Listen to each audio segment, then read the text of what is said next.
جوابنی دانشمندی یا اور نادید ہدنیہ کے سمجھ کے لیے جانا جاتا تھا۔ جیسے ہیلی نے اپنے تجربات سنائے، بزرگ کے چہرے پر گہری تشویش کے آثار نمودار ہوئے۔ اس نے غور سے سنا، اس کی آنکھیں ہمدردیہ اور خوف کے مرکب سے بھری ہوئی تھیں۔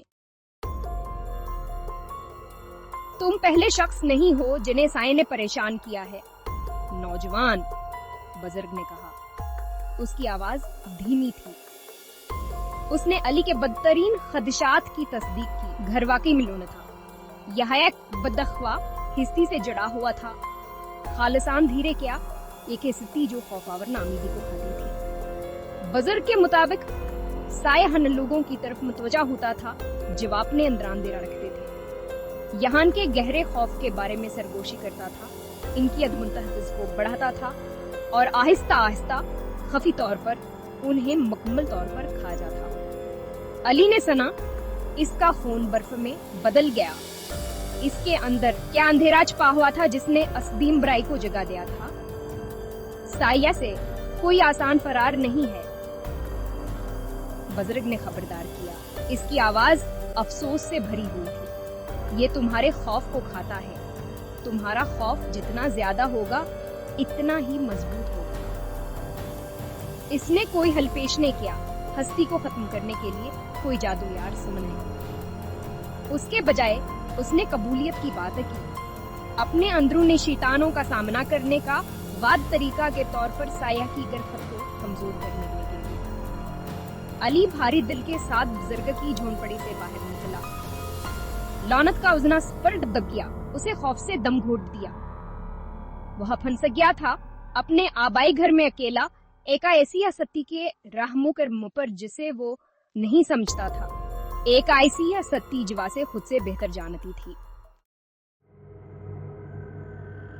رات گاؤں پر اتر آئی، لمبے منحوس سائے ڈالے جو گھر سے نکلنے والے اندھیرے کے ساتھ پھیلتے اور مل جاتے تھے۔ اندر الیائی کونے میں بیٹھا ہوا تھا، اس کے پیٹ دیوار کے ساتھ، اس کی آنکھیں دہشت سے پھیلی ہوئی تھیں، ہر اعصابی خلیہ ہائی الرٹ پر تھا۔ سایہ نے اپنی موجودگی کا اعلان کرنے میں وقت ضائع نہیں کیا۔ یہ کمرے کے سب سے تاریک کونے سے نمودار ہوا، اس کی شکل پہلے سے کہیں زیادہ خطرناک، اس کی موجودگی پہلے سے کہیں زیادہ جابرانہ۔ الیاس کے برفیلے لمس کو اپنی جلد پر پھسلنے، اپنی ریڑھ کی ہڈے کے نیچے سنسنے دوڑتے ہوئے محسوس کر سکتا تھا۔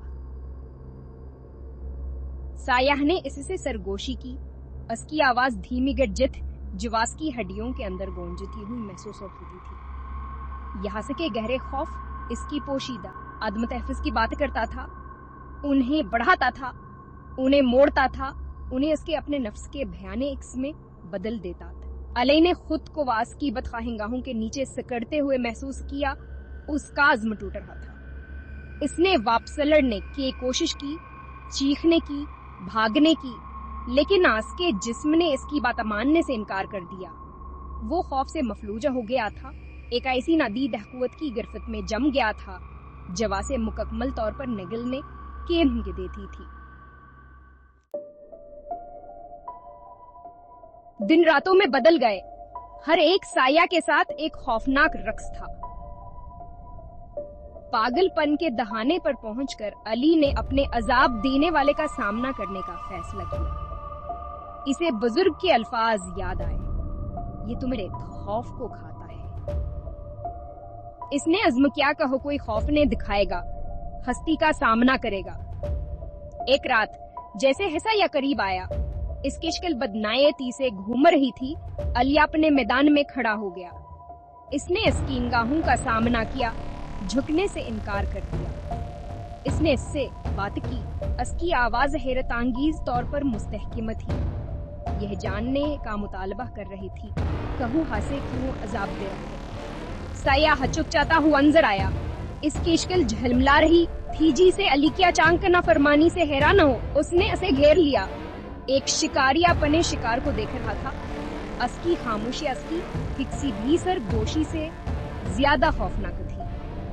پھر اس نے حملہ کر دیا۔ علی نے اپنی آنکھیں بند کر لیں، بدترین کے لیے تیار ہو گیا، لیکن حملہ کبھی نہیں آیا۔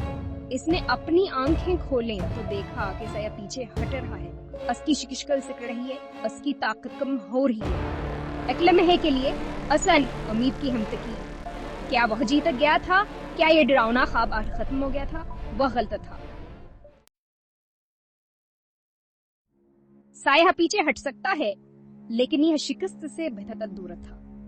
یہاں بھیا سکینزر کے کونوں میں موجود تھا. اس کی موجودگی کیا یہ ایک مسلسل یاد دہانی تھی. سرگوشیاں جاری ہیں, حالانک بمدھم ہیں, مایوسی اور مستقبل کے عذاب کے سرد و ادے سے بھری ہوئی ہیں. مسلسل خوف سے تھک کر علی نے دن کے وقت پناہ لی. اس نے اپنے گھنٹے باہر گزارے, سورج کی گرمی میں بیٹھے, گاؤں والوں کی صحبت میں سکون کی تلاش میں. اس نے ان کے کاموں میں ان کی آمد کی, ان کے ساتھ کھانا شیئر کیا. ان کی ہنسی آسکیز خمیر واہ کے لیے ایک عارضی مرہم تھی. لیکن ہر شام جیسے حیث و جغرب ہونا شروع ہوتا, خوف واپس آ جاتا. اس کے دل میں ایک زہریلے سانپ کی طرح رینگتا ہوا. گاؤں والے اس کی حالت سے واقف, اپنی ہمدردیاں پیش کرتے تھے, لیکن وہ حق چزیا دھانے کر سکتے تھے. سایہ, انہوں نے کہا, ایک قدیم برائی تھی, گھر سے جڑی ہوئی تھی. آسان دھیرے کوک ہاتھی تھی جواس کی دیواروں کے اندر اور ان لوگوں کے دلوں میں رہتا تھا جنہوں نے اس میں رہنے کی ہمتکی تھی. علی نے محسوس کیا کہ اس کے پاس 2 راستے ہیں. سائے کے عذاب کے سامنے سر جھکاؤ یا اس کے چنگل سے بچنے کا راستے تلاش کرو.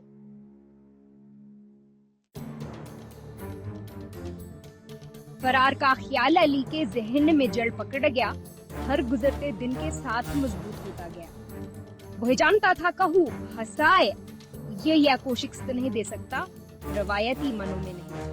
یہ کوئی جسمانی ہستی نہیں تھی, ایسی کوئی چیز نہیں جس سے وہ اپنے ہاتھوں سے لڑ سکے. یہ خوف کا اظہار تھا. آسان دھیرے کا جواز کے اندر رہتا تھا, اور جب تک وہ آسان دھیرے کو اپنے اندر رکھتا تھا, سائے ہسے ہمیشہ مل جاتا. اس نے گاؤں چھوڑنے کا فیصلہ کیا, اسے شہر واپس جانے کا, جس سے وہ تنیبے بسی سے بھاگنا چاہتا. یہ کوئی بہترین حل نہیں تھا, لیکن یہ واحد حل تھا جواز کے پاس تھا. شاید اس نے سوچا فاصلہ سایہ کے اس پر گرفت کو کمزور کر دے گا. شاید شہر کی گمنامی میں وہ اپنے شیطانوں سے باہر نکلنے کا راستہ تلاش کر سکے. اس نے صرف ضروری چیزوں کے ساتھ ایک چھوٹا سا بیگ پیک کیا, باقی اس بکچ پیچھے چھوڑ دیا. اپنے دادا کا سامان, اپنے بچپن کی یادیں, وہاں میں جسے اس نے گاؤں پہنچنے پر اتنیبے بسی سے تھاما ہوا تھا. اس نے رات ہونے کا انتظار کیا. وہاں تک جب سایہ اپنے عروج پر تھا, اسامید پر کھڑو کسی کا دھیان نہ جائے. وہ گھر سے باہر نکلا. اس کا دل سینے میں ہتھوڑا کی طرح دھڑک رہا تھا. اس کے حواسائے الرٹ تھے. وہ سایہ کی موجودگی کو محسوس کر سکتا تھا, اسے دیکھ رہا تھا, اس کے لڑکھڑانے کا انتظار کرتا. جیسے ہیلی گاؤں سے دور بھاگا. اس کے قدموں کی گونجرات کی خاموشی میں گونجر ہے تھی, ہے ایک سر داہس احساس پر چھا گیا. سایہ گھر تک محدود نہیں تھا, یہ باس کا حصہ تھا. اس کی ذات سے جڑا ہوا تھا, اور ایسی کوئی جگہ نہیں تھی جہاں محاذ کی گرفت سے بچ سکے. وہاں اپنی موجودگی کو اپنے پہلوں میں محسوس کر سکتا تھا. ایک ٹھنڈی ہوا اس کی جلد سے ٹکراڑی تھیا سکے. کانوں میں اس کے نام کے سر گوشی گونجر ہے تھیا سنے اپنی رفتار تیز کر دی. اس کے سانس کے حلق میں پھنس گئی. اسکاد ماغ دوڑ رہا تھا, اسے بھاگنا تھا. گاؤں اور اسے پریشان کرنے والے سایہ کے درمیان جتنا ممکن ہو فاصلہ طے کرنا تھا. وہ سوکت بھاگتا رہا جب تک آ سکے. پھی پھڑے جل نہیں گئے, اور اس کی ٹانگوں نے رحم کی بھیک مانگنا شروع کر دے. لیکن سایہ رفتار برقرار رکھے. اس کی موجودگی بے رحم دم گھٹنے والی تھی. اس نے فرار ہونے کیا اس کی کوششوں کا مذاق اڑایا. اس یہ سیا سکے دل کی بے ہنگم دھڑکن کے لیے ایک سرد جواب تھیت کا ہوا, اور شکستہ خوردہ علی لکھڑا کر رکھ گیا. اس نے اپنے ارد گرد دیکھا. اس کا دل ڈوب گیا جب اسے احساس ہوا کہ وہ ہو گیا ہے, جنگل میں اکیلا ہے, صرف صحبت کے لیے سایہ ہے. جیسے ہی علی وہاں کھڑا تھا, ہانپ رہا تھا, اس کا جسم خوف اور تھکن سے کانپ رہا تھا. اس نے قبولیت کا ایک عجیب احساس اپنے اوپر چھایا ہوا محسوس کیا۔ وہ سائے سے بھاگ رہا تھا، اس سے لڑ رہا تھا، اس کے وجود سے انکار کر رہا تھا، لیکن اس نے اسے صرف مضبوط تر بنایا تھا۔ بزرگ کے الفاظ اس کے ذہن میں گونجے، یہ تمہارے خوف کو کھاتا ہے۔ وہ اپنے خوف میں سقدر گھرا ہوا تھا، کہو اپنے ہی ذہن کا قیدی بن گیا تھا۔ اسے احساس ہوا کہ سائے کے عذاب سے بچنے کا واحد طریقہ اس کا سامنا کرنا ہے، اسے خود کے ایک حصے کے طور پر قبول کرنا ہے۔ اس نے اپنی آنکھیں بند کر لیں اور ایک گہری سانس لی۔ ٹھنڈی رات کی ہوا کو اپنے پھیپھڑوں میں بھرتے ہوئے محسوس کیا۔ اس نے سائے کا تصور کیا، اب ایک خطرناک ہستی کے طور پر نہیں، بلکہ اپنے ہیان دھیرے، اپنے ہی خوف اور عدم تحفظ کے عکس کے طور پر۔ اور جیسے ہیاسو نے ایسا کیا، اس نے سکون کا ایک عجیب باحساس اپنے اوپر چھایا ہوا محسوس کیا۔ اس نے اپنی آنکھیں کھولیں اور اندھیرے کا سامنا کرنے کے لیے مڑاس کے ہونٹوں پر ایکم دھمسیم مسکراہٹ کھیل رہی تھی۔ وہ نہیں جانتا تھا کہ مستقبل کیا لے کر آ رہا ہے، لیکن وہ جانتا تھا کہا وہ خوف دھنے ہے۔ اس نے کھائی میں جھانکا تھا اور کھائی نے واپس دیکھا تھا، اور باہمی جو کہ اصل میں اسے ایک عجیب قسم کی آزادی ملی تھی۔ جنگل کے کنارے پر واقع گاؤں اپنا پرامن وجود جاری رکھے ہوئے تھا، اس خاموش ڈرامے سے بے خبر جو مضافات میں سامنے آیا تھا۔ تاہم پرانا گھر ویرانڈرا، اس کی کھڑکیاں اندھیری تھیں، اس کے دروازے بند تھے۔ گاؤں والوں نے اس رسائی کے قصے سنائے جواز کے حالوں میں گھومتا تھا، ایک کیلونت جونسلوں سے چلتی آ رہی تھی، ایک یاد دہانی کے کچھ اندھیرے سے کبھی نہیں بچ سکتا۔ انہوں نے علی کے بارے میں بات کی، وہ نوجوان جس نے سائے کا سامنا کرنے کی ہمت کی تھی اور جو رات کی تاریکی میں غائب ہو گیا تھا، پھر کبھی نہیں دیکھا گیا۔ کچھ نے کاکہو ہسائے میں ڈوبا ہوا تھا، اس کے روح ہمیشہ کے لیے گھر سے بندی ہوئی تھی۔ دوسروں کا مانا تھا کہ ہاسو نے اپنے شیطانوں کے ساتھ منانے کا راستہ تلاش کر لیا ہے، اندھیرے کو اپنے وجود میں ضم کر لیا ہے اور مضبوط ہمیشہ کے لیے بدل گیا ہے۔